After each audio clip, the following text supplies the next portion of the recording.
on. There we go. Alright, let's try that again. Welcome to episode number 9 of Whiteside Weather Center. A week overdue, but we are...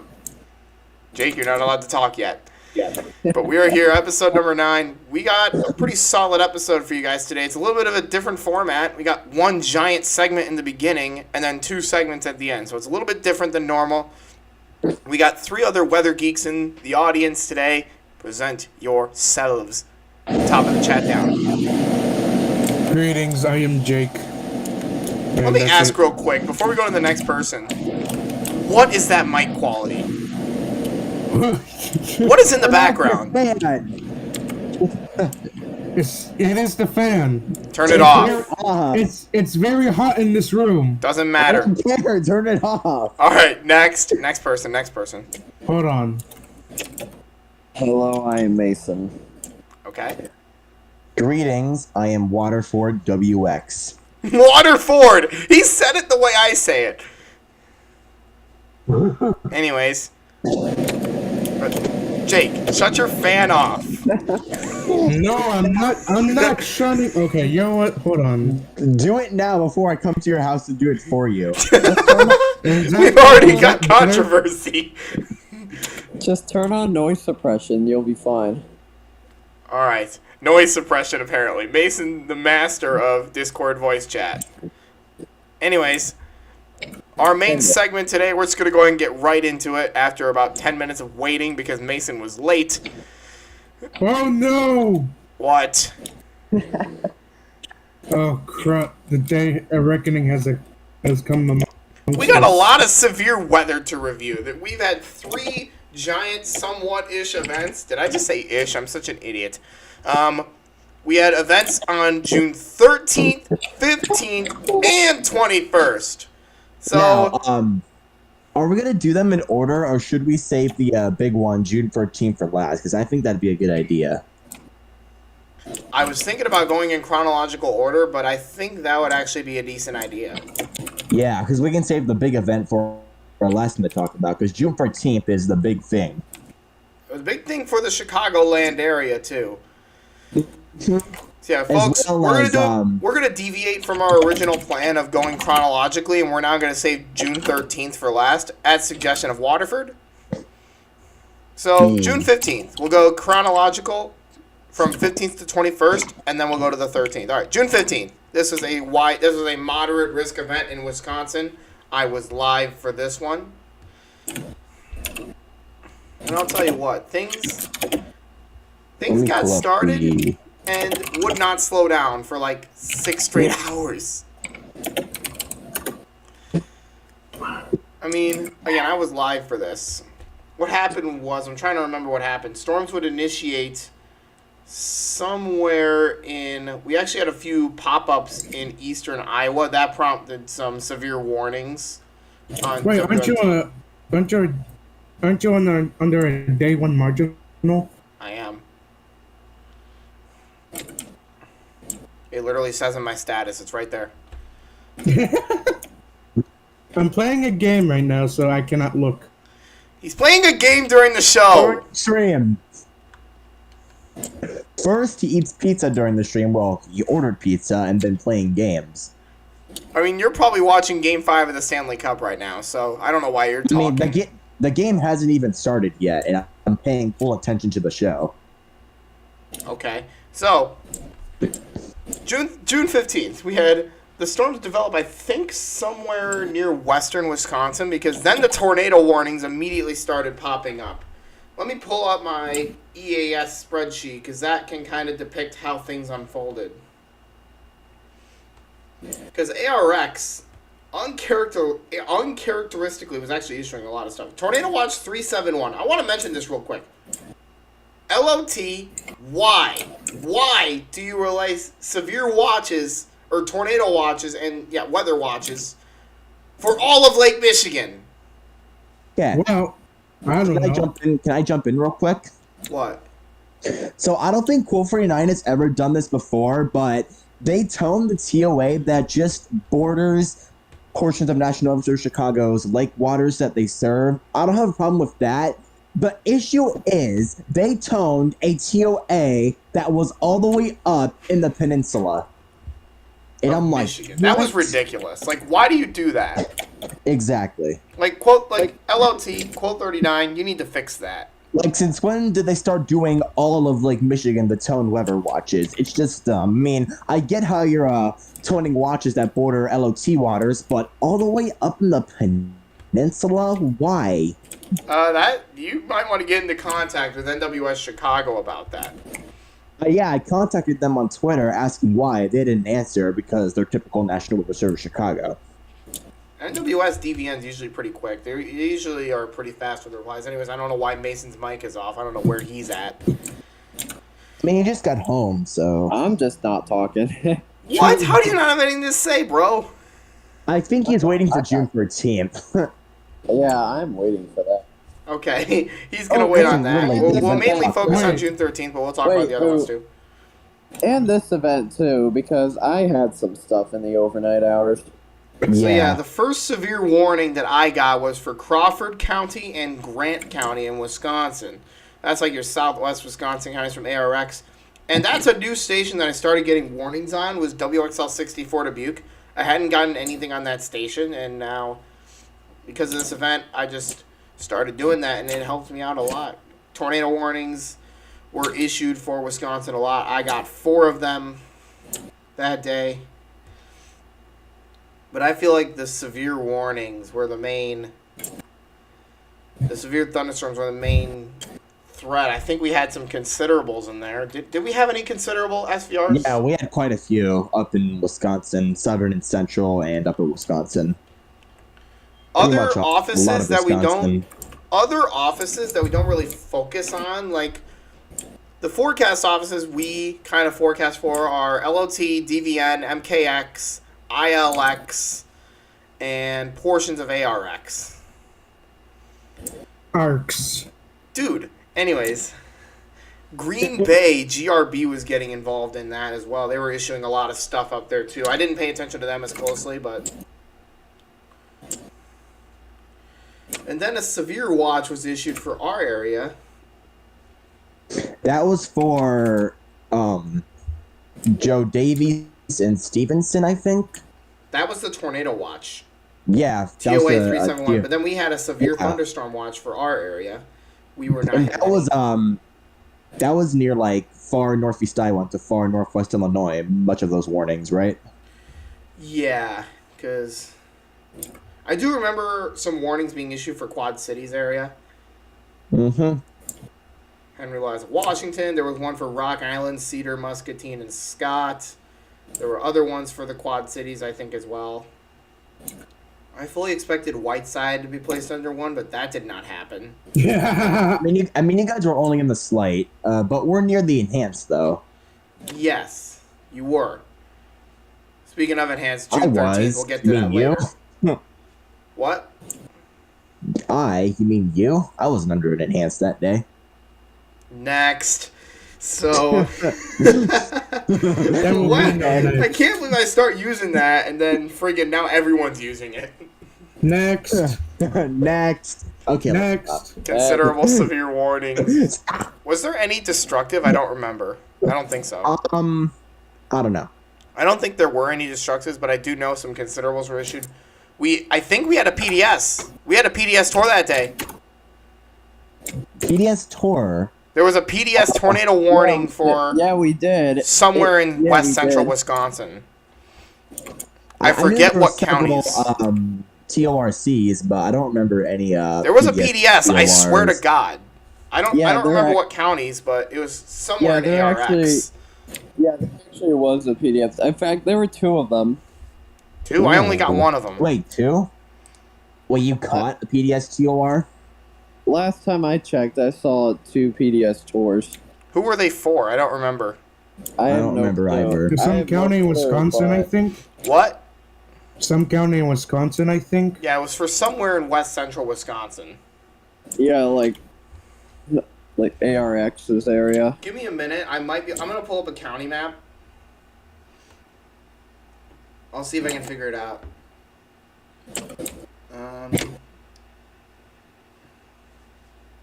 All right. It might have been Juneau, Monroe, and Vernon. I don't know that for certain, but Oh, God. I do know that happened. Oh man, the truck race is on. I have to watch that later, and the Stanley Cup. But yeah, anyways, before I get too I'm off, watching that before I- game right oh, now. hold the in phone. background. Hold the phone. New development. I What? think it was Adams, Monroe, and Juneau that had one of them. The one of the PDS tornado warnings. There was a dangerous tornado on the ground.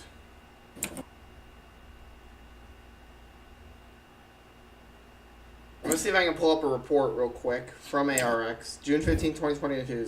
Severe storms, tornadoes. Here we go. Okay. EF2 tornado in Monroe County. It lasted 07, 17, 27, 37 minutes. Peak winds were 115 miles an hour. It lasted 22.5 miles. It was maximum width of 2 football fields. 2 football fields. What? 200 yards wide. 2 football fields, 200 yards. I mean, 2 football fields is technically, 240 yards if you count the end zones, but 200 yards wide. Developed south of Tacoma, Wisconsin, tracked northeastward to just east of Wyville, and ended in the Necedah? How do you say that? Necedah National Wildlife Refuge. Tree damage occurred along the length of the path with some damage stretched south of Wyville. There was also an EF1 in Lafarge, Wisconsin, and another EF1 in Mauston, Wisconsin, those being in Vernon and Juneau counties, respectively. So I'm assuming that was the tornado that prompted the EF2. I believe that was the one that prompted the PDS tornado warning. Mm-hmm. I'm guessing that was it.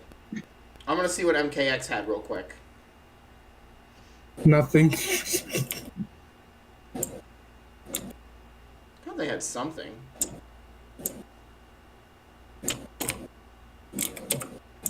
We'll talk about June 13th later. I saw that. Yeah, I don't see anything on here from MKX. But yeah, we had that. Considerable SVRs like crazy. It was a pretty good event, I'd say. It was a action-packed event for those in Wisconsin. I mean, for me, I was still able to catch a lot from WSL 64, WHAAM. That's how that is. Also, there was a giant flash flood warning that day. I don't know why I didn't mention this. Mason, you were live with me when this happened. Mm-hmm. This was in large portions of southeast Wisconsin. Was like Mason, the giant flash flood warning. It was a whole parallelogram. Yeah, it included 9 counties. I'm gonna name them off. It was Dane, Dodge, Fond du Lac, Jefferson, Ozaukee, Rock, Sheboygan, Washington, Waukesha. There were 9 counties, and that was probably the largest warning of any type that I think I've ever seen issued, other than the August 10th to Rachel warnings. Those were giant as well. My God, yes. It was definitely the largest FFW I've ever seen issued. Wait. Oh, never mind. But, I think that's all we've got for June 15th. We're going to move on to June 21st now. Now, this was a slight risk event, really, for the southern portion of the Iowa-Illinois border and the Mississippi River through Missouri into Kansas. However, I didn't realize marginals could behave like slights.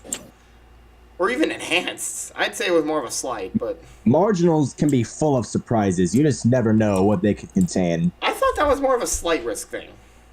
Yeah. I mean, Crevice... Do you remember... Crevice was a tropical depression, and there was a marginal that day. Yeah. Fun fact, the Noonan tornado was in a slight risk. Oh, like another example, a tornado emergency for Tupelo, I think it was called, was in a marginal risk. Very interesting. I'm not lying.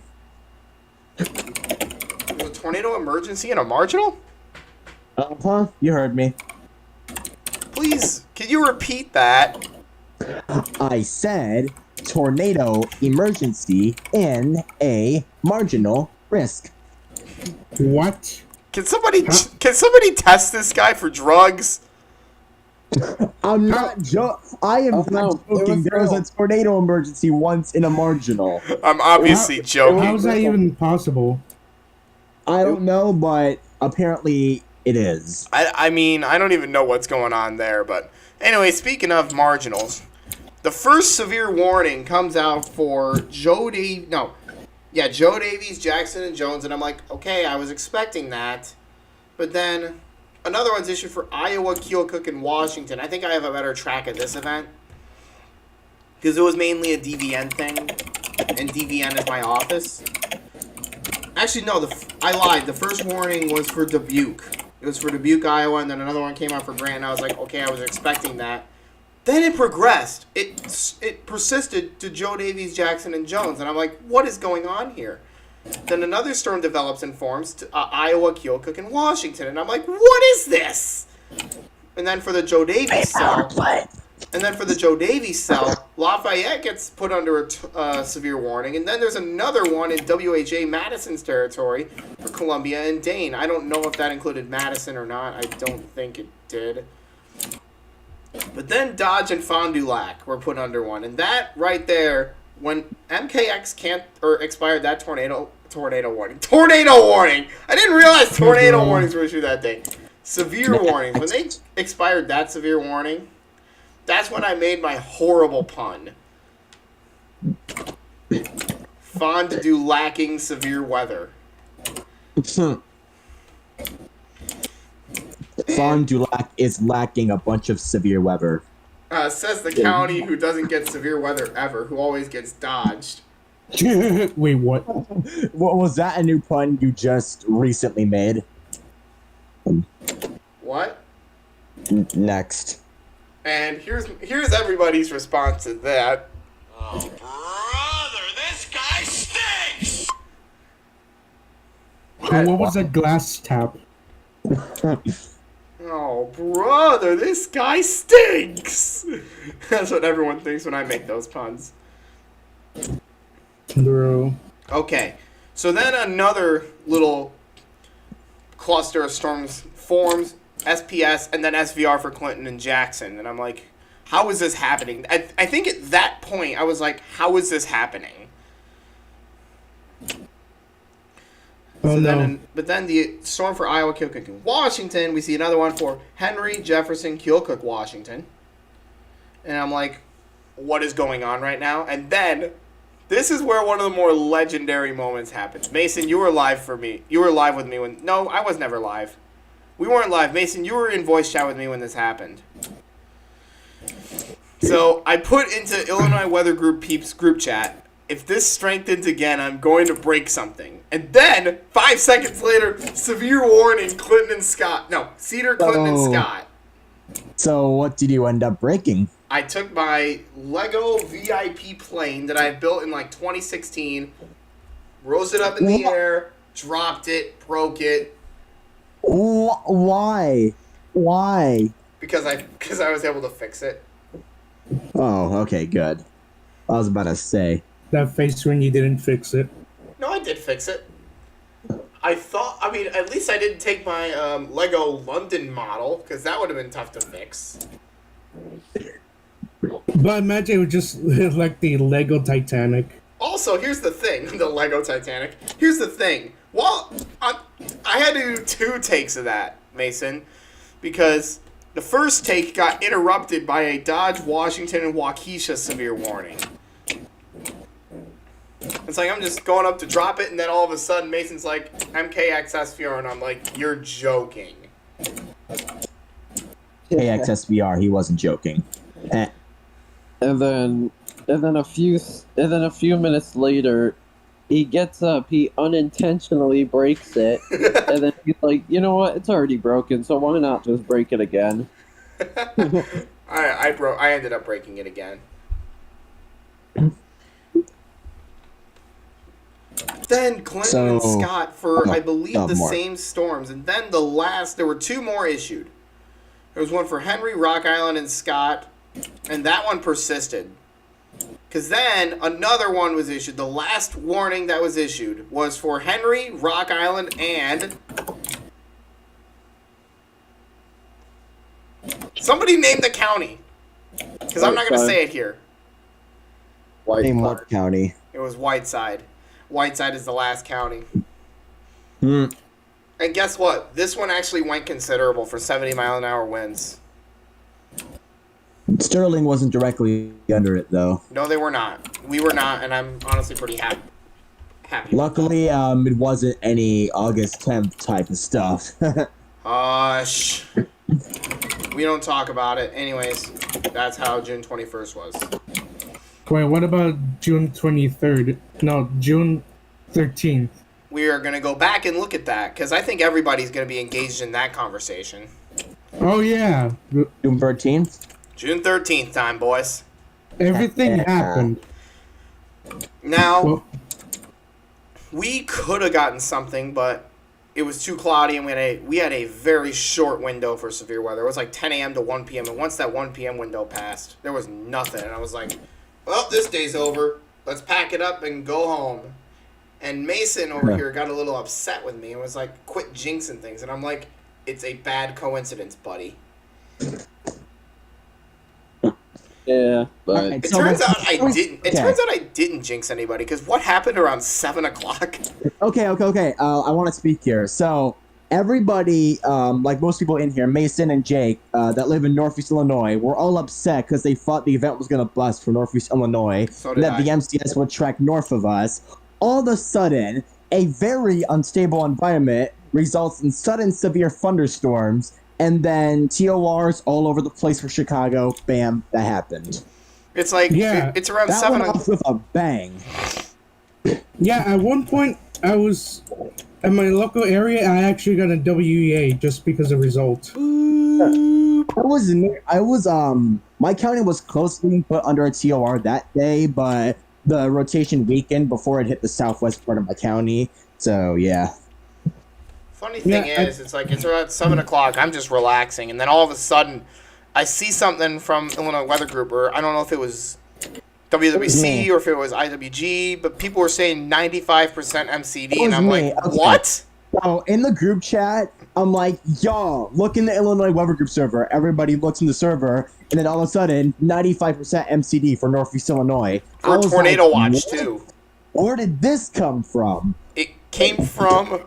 A very unstable environment resulting in development of fast, well, not really fast moving, sudden, severe thunderstorms. It was a rogue cell until it merged up with a bunch of other cells and created a Okay, so- derecho that passed through a moderate. So the MCS tracked from Michigan to portions of northern Indiana to northern Ohio. That other round of storms that formed into northeast Illinois, I think it like collided with the MCS too. Yes, it did. I'm not for sure. Uh-huh. Now, the only two alerts I caught that day were a Both of couple those of rounds watches. storms. The only two alerts I got that day were a couple of watches. That was definitely sad. I can't I wait. didn't get anything. Yeah, but then I got stuff on June 15th and June 21st, so it didn't matter. Wait, Zach, during the June 13th event, I think you were there when you heard my phone go off. I might have been. Yeah. I know I was in voice chat with you guys, and I was watching this crap like an eagle. Unrelated thing, but this was the first time I've been put under a tornado warning since the Memorial Day event. The first time in over 3 years. Wait, Jake, you haven't been put under a TOR ever since June 26th or June 21st? Oh, yeah. Southeast Cook County was involved on the 20th and June 26th, 2021. You were not under because you were in Lake County. Next.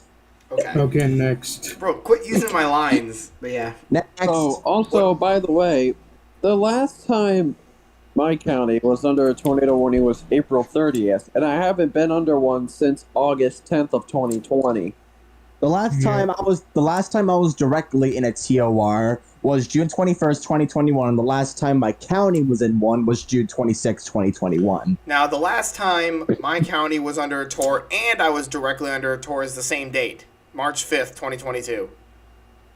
So I think, other than Jake, that's the most recent out of all of us. Yeah, March 5th, when you were under the TOR, I was at a hockey game, but I missed all of that happen. He was at a Fort Wayne Comets game, which I found pretty funny. Yeah. But yeah. June Wait. 13th, I'd say, was the wildest out of all of them because again, Okay, it just popped up. It was out of nowhere, so it caught us all off guard. Mm-hmm. I was prepared to stream that day, but then I figured, this event's gonna bust. I canceled it, but then 95% of us did. I'm like, shoot. Okay, off topic. When I found out that you were under a TOR, I was in the concourse area right when the game ended, and I saw TOR. Like, Wait. the whole concourse was crowded, and I was looking at weather.gov, and I see red in all of Whiteside County, and I'm like, oh god. It was a big tornado warning too. Yeah. Wait, Gavin, Yeah? didn't Fort Wayne had a significant amount of damage though? When? June 13th or March 5th? No, June 13th, yeah. Oh, yeah. I have family there, but I'm not sure if they were back from Minnesota yet. I sure hope they weren't because they would have been caught in all that mess, but yeah. I'll tell you what, though, we were kind of off topic there a lot, but speaking of Fort Wayne, when I missed that event on March 5th, Fort Wayne actually got a few warnings as well, and I was under an SVR. But yeah, anyways, we got sidetracked, but that's what we do here on Whiteside Weather Center. Pretty much half the time we don't know what we're talking about. I mean, we're talking about the June 14 event and some other events briefly into it, but yeah. Yeah, June 13th. That was probably the biggest out of nowhere event in Whiteside Weather Center history, or in Chicagoland history. All right. So, do you want me to tell a little bit of a story on, rundown on how it happened? Hit it. All right. Here's how it happened. So, a very unstable environment resulted in sudden development of strong severe thunderstorms. First, an SVR was issued for northern parts of Cook County, northern parts of Kane County, Lake and McHenry. And then, this severe storm produced a tornado that affected northeastern Kane into northwestern Cook County. This tornado were to track all the way from there into portions of far northwest Indiana. And Chicago, not the west suburbs, all of Chicago got hit by the TOR. So yeah, they were. It was a pretty downtown big deal Chicago was Chicagoland. once again. Downtown Chicago was under. Mm-hmm. Speaking of that, there was also a Chicago Cubs game that got delayed because of it. Delayed about an hour and a half. Yeah. Or the Cubs lost 4-1 to the Padres. Do you want Losers. Okay. Off topic for 10 seconds. There was a San Diego Padres pitchers warming up during the tornado sirens. Yeah. I found that to be hilarious. But even more unrelated. Right. The Chicago Sirens do not even do alternate whale anymore, and one modulator sounds creepy in the near the inner city. They don't do alternate whale anymore as of 2019. That's for the better, honestly. You're trying to warn your citizens, not scare them. Mm-hmm. Well, if you want to scare them, I just put that alternate whale on full Waterford, blast. continue the story. All right. So this round of storms then later merged into the MCS that tracked through southern Wisconsin into parts of lower Michigan, North Indiana, and northern Ohio. And that might have been a huge part into them calling it a derecho because it was a very long track, and it was the whole track was pretty wide too. It was. Mm-hmm. Once it passed Chicagoland, I wasn't really paying attention anymore. By the way, WLS, if you guys are listening to this show somehow, fix your EAS NDEC or start relaying alerts ASAP. But let's be true. But let's be honest. Nobody listens to the show. Yeah, but no, seriously, WLS needs to start relaying stuff We again. just do this for fun because cool. WLS needs to relay stuff again. Mm-hmm. If you agree, say aye. I I think we all where'd Mason go? we all unanimously agree. Where did Mason go? Here. What the hell? Produced by Mason. Where are you? He's right here. All right.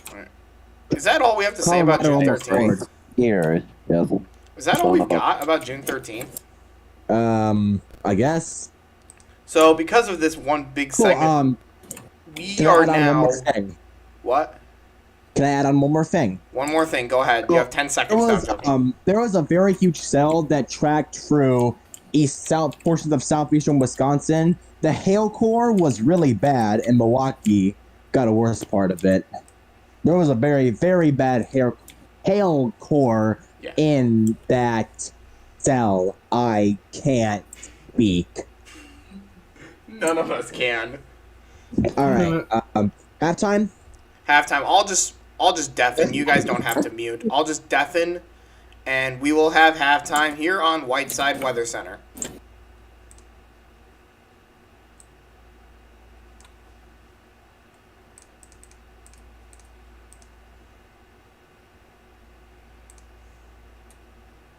Like our show? Want to learn more about us? Be sure to follow our Instagram, Twitter, and Discord. On Instagram, we mainly post graphics regarding weather information and severe weather warnings for our forecast zone. On Twitter, we essentially do the same thing, except that is where we also keep the public informed about show airings and postponements as well. Discord is essentially our home base. Not only do we talk about weather on there, we post the warnings, update status, we forecast weather, and we also talk about other things such as sports, photography, and music. We highly suggest you join the Discord server as well as follow us on Twitter and Instagram for the latest weather information. Now, back to the show. Like our show? Want to learn more about us? Be sure to follow our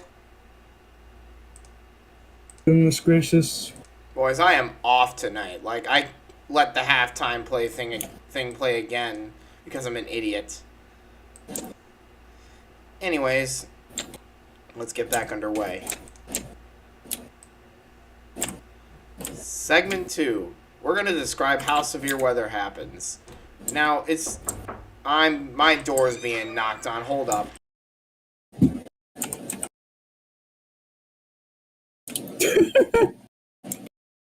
I'm in the middle of my show right now. Door closes. We ordered dinner during the show. But I didn't order it. Did too. He ordered pizza during the show. But I didn't. No, you're being like me. I didn't order it. Anyways, now some people, if you're new to like the weather community, you probably have no freaking clue how severe weather happens. It took me a while to figure that crap out. How does it happen? So, the first thing you really need, first of all, is a heated environment. You really need a heated environment because if it's cold, storms can't develop. Because usually what causes thunderstorms is in a warm environment, a cold front passes through from the Rocky Mountains usually. So it's coming in from the east or from the west. From the east. Apparently, the Rocky Mountains are to our east. Apparently, it's on the East Coast, not the West. That's where the apps are. Thank you so much, Zach. Moving on. All right, Mason's gone. I just found that out today. That very helpful information. The Appalachians are to the east. Anyways, the cold fronts usually come in from the east. Oh my god! Okay, and third time. The cold fronts usually come in from the west to east. There we go.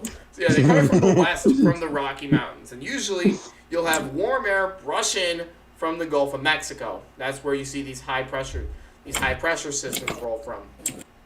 You have a heated environment. You also need humidity. I don't know how that works. All I know is that the dew points need to be up in like the 80s or 90s. 80s and 90s. Oh, Mason gotta go. He gotta do yard work. I just mentioned that. Well, I have dementia, so what's the point? Waterford, would you like to throw in the next factor for severe weather? Next factor for severe weather? I've got heat and humidity. What is the next thing you need? That's all I know, pretty much, too. Well, heat and humidity. Another thing you need is sunlight energy. Because it could be hot, it could be humid, but if it's cloudy, that's the end of your day. Because you need instability for severe storms. If there's thick cloud covered ongoing thunderstorms before the event, that really lowers the risk of severe storms. Or we had that. We had a lot of that in May. It felt like every time we had a slight risk in the month of May. I think that's because it's like more early in the season and not like late in the season where like we're late in the season. Most of the big severe weather events happen. Usually in July or August. Yeah. But we had some good ones in June.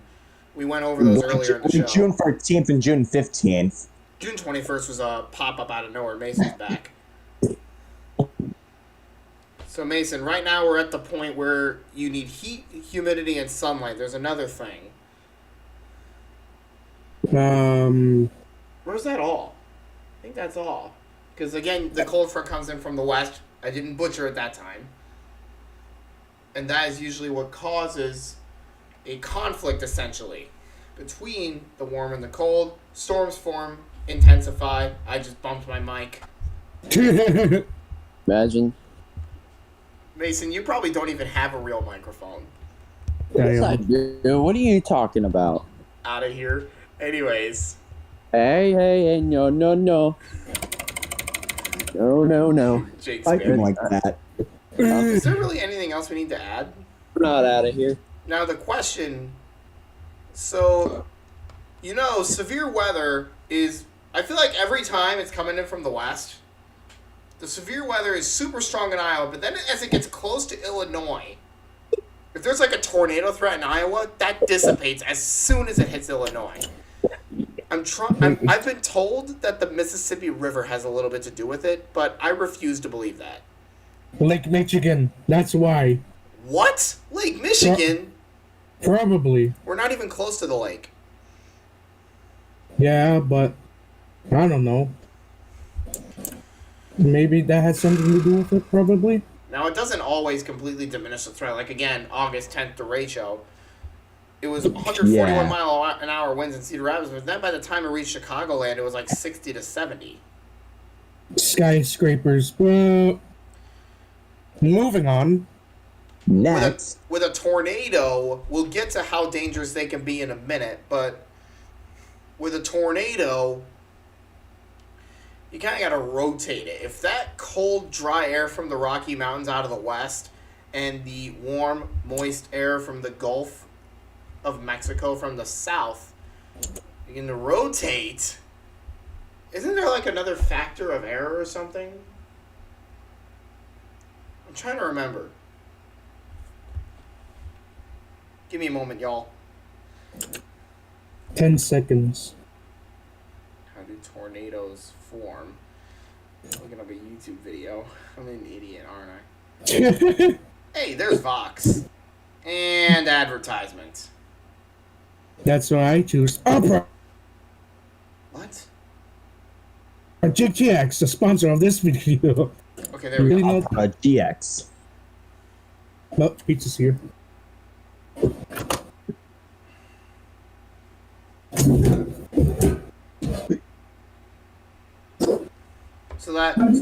So if there's an updraft, then we have a problem here. Electricity, and of course if that air starts to rotate, then we got a problem. The clouds begin rotating, a supercell, there's a lowering of a base, the funnel cloud pops up, drops to the ground, debris ball on the bottom. If they connect, you got a tornado on the ground.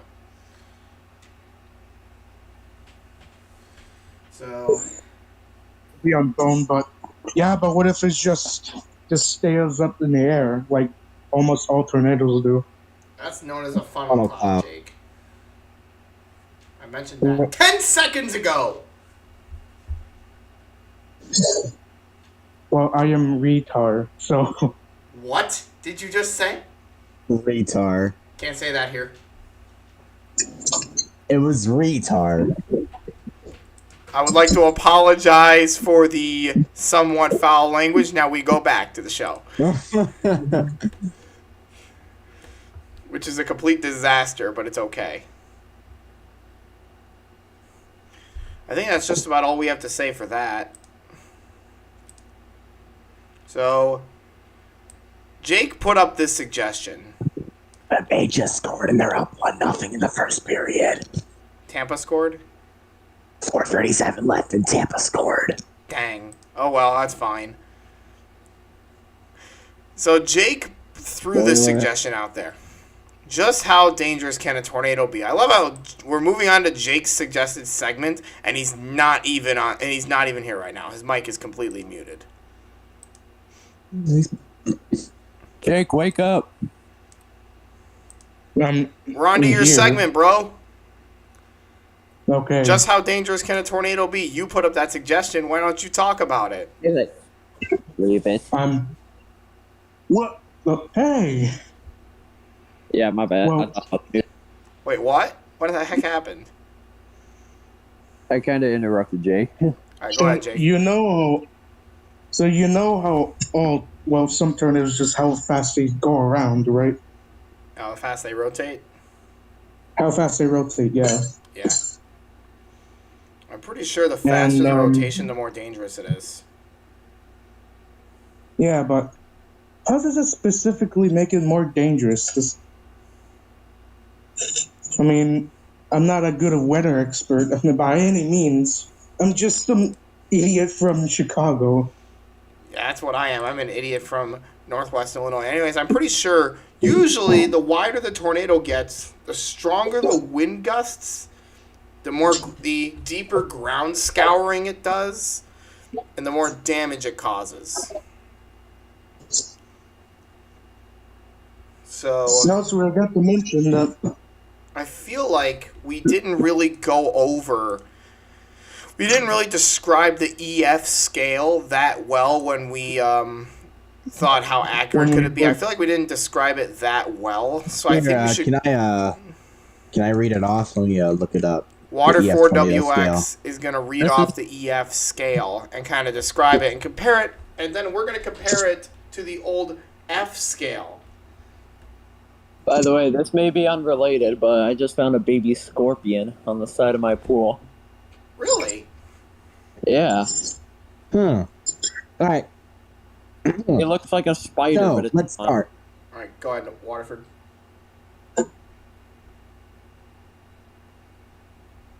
Go for it. You gonna describe the EF scale or not? I'm going out. All right. EF0 for a 3-second going wind gust out. is 65 to 85 miles an hour. An EF1 rating would be 86 to 110 miles an hour. An EF2 rating would be a 111 to 135 miles an hour. EF3 rating 136 to 165. EF4 rating 162 to 200 miles an hour, and then an EF5 rating. These rarely occur ever over 200 miles an hour, which are the most dangerous types of tornadoes to ever occur. The wedge tornado. They're wider than they are tall. Jim Cantori. Yeah. That is as said by Jim Cantori. If you look back at a Reno or the Moore tornado, this is the fastest. Moore and about- El Reno were two different events, dude. They With did some- happen within with- 11 days of me. I mean, if we look at some deadly EF5 tornadoes, how about, again, Moore, Oklahoma? I think in 1999 That's and then what I just 2000. said, Moore, Oklahoma, you doofus. Yeah, 1999 and 2013, but then El Reno, the day the rules changed. That was EF5 strength. It was a huge tornado, but I it watched hit in I watched a whole video of people storm chasing that tornado. that tornado. Yeah. Cubs 2, Cardinals nothing. Or the death of Twistic. That's the day the rules changed, really, because, and I think why is because it was EF5 strength, but unfortunately for it ran over, well, fortunately, I think, actually, it ran over rural fields in Canadian County, Oklahoma, and really caused not much. It was rated an EF3 in the end. So, While on a little bit of an off-topic subject about the Reno, have you heard about the Twistic team that just got trampled by a tornado? wow, yeah. Another really bad one was Greensburg, Kansas in 2007. Like, that was Joplin, Missouri in 2011. Those are a few examples of some EF5s that can really do some damage. I mean, the one in Joplin, sometimes a tornado doesn't, gradually strengthen, because sometimes I think the tornado dropped and then it immediately became a wedge. Yeah, I heard about the Greensburg. Kansas tornado that the whole town was completely swept. It was leveled. Like, there was nothing left in Greensburg. Like, if you lived in Greensburg, your life is over, essentially. Unless you rebuild the whole town, which I think they did. But yeah, that... I never really heard about the That Jonesboro really tells Tornado. you. And in Illinois, again, well, also Tuscaloosa, Alabama. We had a strong EF4 there. That was during the super outbreak. Hmm. So, these... Wait, what was that one recent... that one tornado just hit Georgia. What was that? That's not a me question. I might have forgot about it. So, yeah.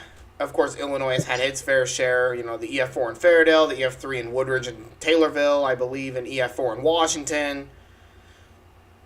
Those are just a few examples.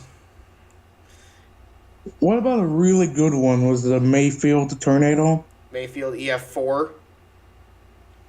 Yeah. Even in the winter, guys. I mean, if the atmosphere is there, the temperature in the winter really only has to go up to like 50 to 60 degrees. If you're in the northern cities, it only has to go up to like 50 to 60 degrees in order for the atmosphere to be there. Yeah. I mean, that, especially in the winter, because people don't really expect tornadoes in the winter. That's when they could become really deadly right there. Because you're not expecting it, and then all of a sudden you're under a warning and you're like, ah, shoot. Dixie Alley. There you go. Or even in our area in some cases. Because the Taylorville tornado was in December of 2018. I mean, that's 3 hours to our south, but who cares? But that really proves if a tornado is powerful enough, it can be super dangerous. Like an EF5, I'd say, is about the equivalent of an F4. I'd say an EF5 is about the equivalent of an F4. Sometimes size doesn't matter. Look at Ely, Manitoba in, I believe, 2007. Like, that was a narrow one, but somehow... It was rated an F4 initially, but they changed it to F5. Man. So I think that's just about all we've got. Nobody else is chiming in anything else. I think we're done here. Any closing thoughts, guys? Subscribe to Solar Like Trains. What? Boy. Waterford, any closing thoughts? Waterford? Hello? Hello? Any closing thoughts? Midland WR 100 Black and Silver. Shut up, bro. I want one of those. I'll rob you of that radio. If you do that, I will send an EF tornado to your house. Okay, I won't do that then. All right, we're done here. About an hour long. I'd say it was a decent show, but it was disastrous at the same time. It was Now, still to continue eating epic, my though. pizza. What's that, Waterford? Epic show. Jake, what'd you say? I'm continuing eating my pizza. Eating your pizza during the show? What's wrong with you? Anyways, we're done. For Jake, Waterford, and Mason, who is not here right now. I got rid of him. No, I'm joking. He just left. But for them, I'm BHV.